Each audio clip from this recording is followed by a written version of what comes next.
মধ্যে ছোট লোকের মতো আমি পার্টিতে বসে খাবার খাবো? সুমনা, মেয়ে কি বললা? কেন কানে যায় নাই?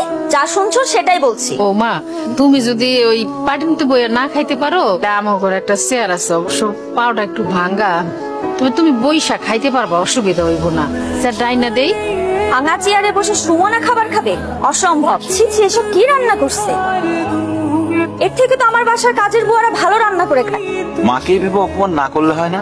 এটা কোনো রান্না হইলো? তুই খাবারটা খাবা না ঠিক আছে, সেই জন্য তুমি আমাদের রিজিকটা নষ্ট করবা? এই একটা ছোট লোকদের সমস্যা, কিছু বললে তাদের অপমান হয়ে যায়। যত সব ফালতু না কেন।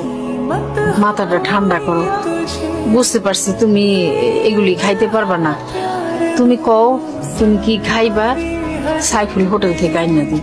ভাবি, মা তো ঠিকই বলছে, তুমি বড়লোক মানুষ, তোমার এইসব খাবার পছন্দ নাই হইতে পারে। তুমি কি খাবা বলো? ফ্রাইড রাইস আর চিকেন ফ্রাই। মা, সেটা তো মেলা দাম। আমি সারাদিনে যে ইনকাম করি তা দিয়ে তো এক প্লেট ফ্রাইড রাইসও হবে না। এই বাসি পচা গন্ধ খাবার তুমি কোথা থেকে এনেছো? ওই যে আমাকে 3 রাস্তার মোড়ে যে দোকানটা আছে না, সুন্দর করে ওই দোকান থেকে আনছি। আমার সামনে নিজে বানাই দিছে। আমি কি ফুটপাতের খাবার খামে? তোর কাছে বড় কোনো চাইনিজ রেস্টুরেন্ট চোখে পড়ে নাই?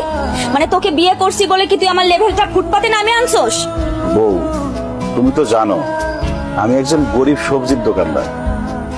সবজি বিক্রি করে যা ইনকাম করি তা তো বড় রেস্টুরেন্ট থেকে খাবার কেনার মতো সামর্থ্য আমার নাই। হারাম জাদা, তাই বলে কি তুই আমাকে ফুটপাত থেকে খাবার এনে খাওয়াবি? ধর, তোর খাবার তুই খা। তুই এরকম কষ্ট করে আর কতদিন পার করবি? তোর তো বউ সম্মানও দেন, আর যা মনে হইতেছে বউরে দেখে মনে হয় না বউ সংসার করে। মনে হয় তোর তালাকে নিতে চাই।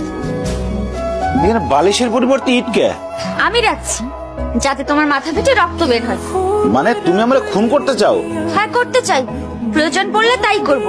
আমার ডিভোর্স চাই। বউ, ডিভোর্স ছাড়া তুমি যা চাইবা তাই পাবা। প্রয়োজনে আমি প্রতিদিন অনেক বেশি পরিশ্রম করে তোমার জন্য চাইনিজ থেকে খাবার নিয়ে আসবো, ভালো ভালো খাবার নিয়ে আসবো। আমার না কোনো খাবার চাই না, আমার না তোমার থেকে ডিভোর্স চাই। কারণ তোমার মতো সবজি আলার সাথে না আমার যায় না। কি হলো, এরকম বজ্রপাত হয়ে যায় মানুষের মতো চুপচাপ বসে আছো কেন? কি বলছি কানে যায় নাই? জি, গেছে।